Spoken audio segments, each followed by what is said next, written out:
Retail store workers definitely think that I'm too early. You don't even know Jamie Jam's Christmas. They just don't get it.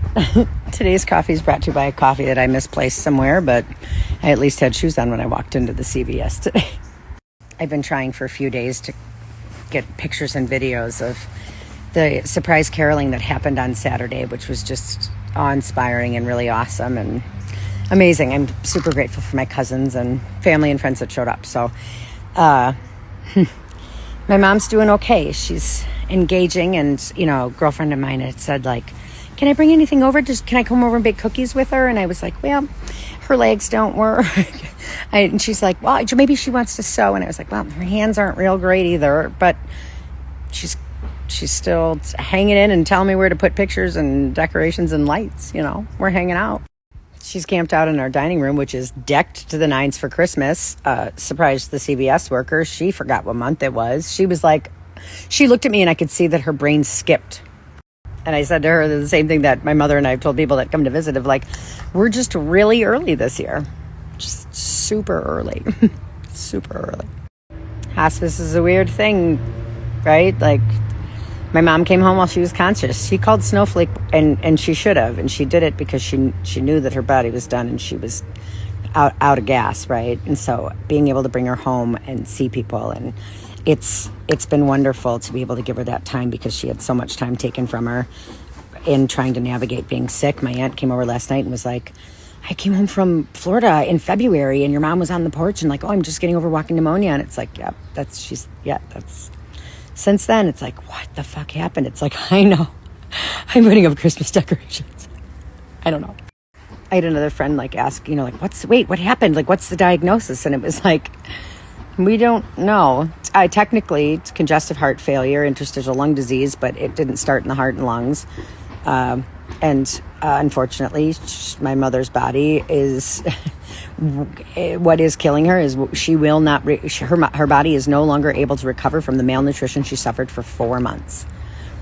That's it. Like, there was no coming back, and it's something that she and I have had a lot of conversations about before she ever got sick, about my eating disorder and why I was so crazy about protein and watching my nutrients and all of that stuff in the 6 months blood tests. And her body didn't recover from the stress and anxiety of the physiological effects of what was happening. And the medical industry, like literally the nurse practitioner last week said to me, I was like, we don't have like what started this. And she's like, I know. She's like, science is moving, but you won't.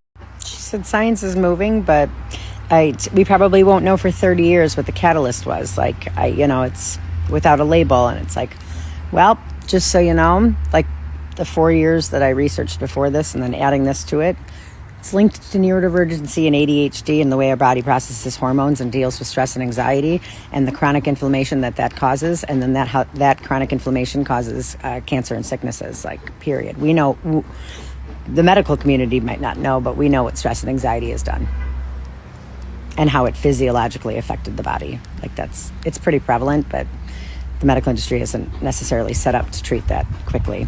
I've been struggling for 3.5 years with it. There is a physiological change in her body where her brain does not read food the same way. Things that tasted good before don't taste good now. Is that COVID does that to some people? She didn't have COVID. That happened with me when my addictive personality realized that food and alcohol had done me dirty. The brain does mysterious things. Mysterious, according to the medical community, where food aversions like that and things that she suffered with are considered voluntary. I don't know if you've ever seen somebody starved to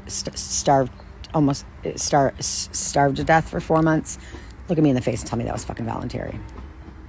Somebody come and look at my son, and every time we've ever tried to offer him new food, somebody come in and try that for 9 years and then tell me his food issues are voluntary. Take me out of it. Somebody sit down with my husband and try to convince him that my food issues are voluntary. He has watched for 3.5 years what I watched my mom go through in 3 months. Voluntary is not a thing. Science isn't there yet. And that sucks. I literally, in the question of like, what the hell happened? It's like, tell you, that will eat me alive forever. Hopefully I can control the stress and anxiety by that, but I'm taking in a lot of information that makes me sit better with what's happening and how to not follow the same footsteps of things that I have no fucking blame. She did everything right.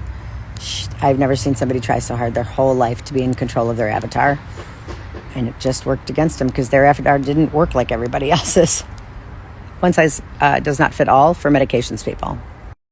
If you ask my mother what the tipping point was or what the catalyst was, is she'll probably say Jardiance, which is a medication for diabetes, and there's a lot of people on Ozempic and things like that, and Golo and all these diabetes, weight loss drugs, and they are doing great things for some people. But the nurse practitioner I talked to, she said she's in a conundrum. Doesn't make sense. I said, yes, it fucking does. I said that for all intents and purposes, my mother would check the box as being a squeaky wheel, which is possibly on the spectrum, neurodivergency, ADHD at least.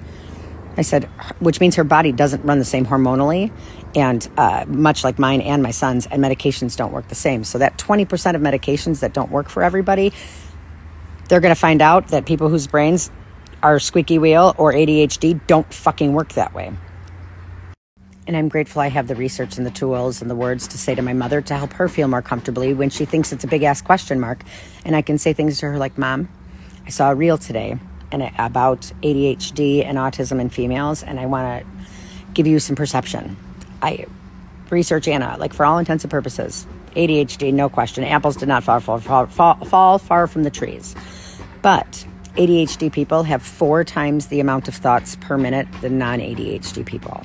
And she was like, what? I was like, 4 times the amount, Mom.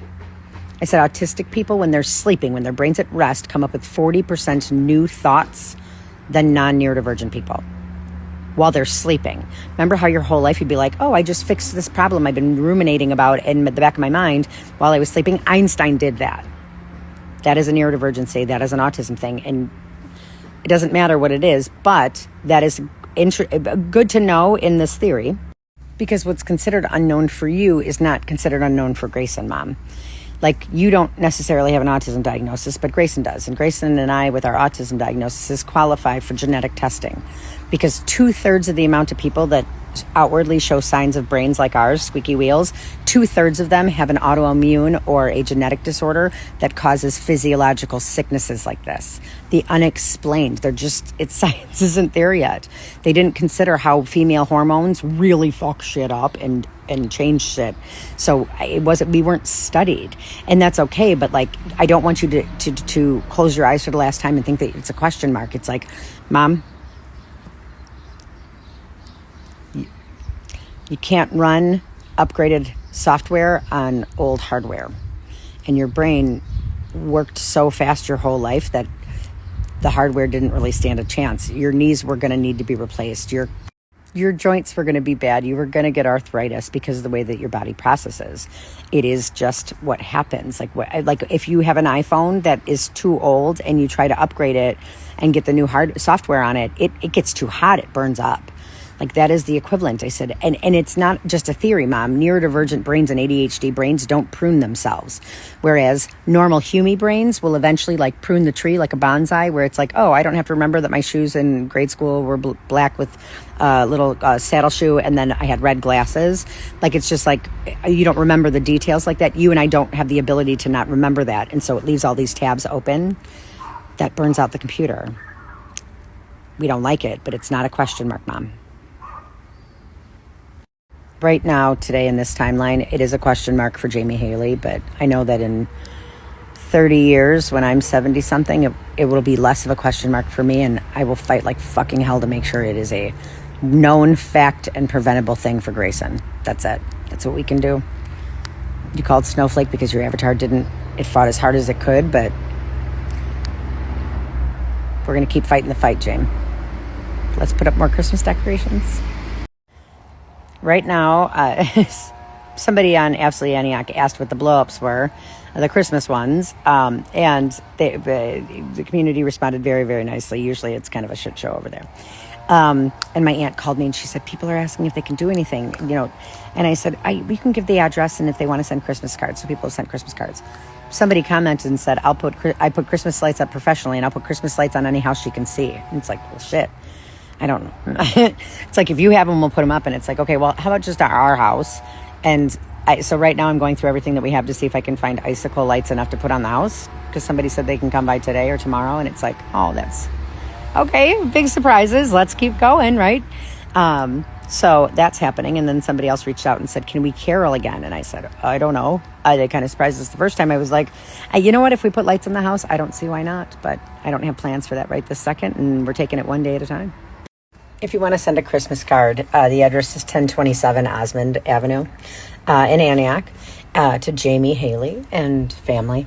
And we're just celebrating Christmas early, celebrating as long as we can.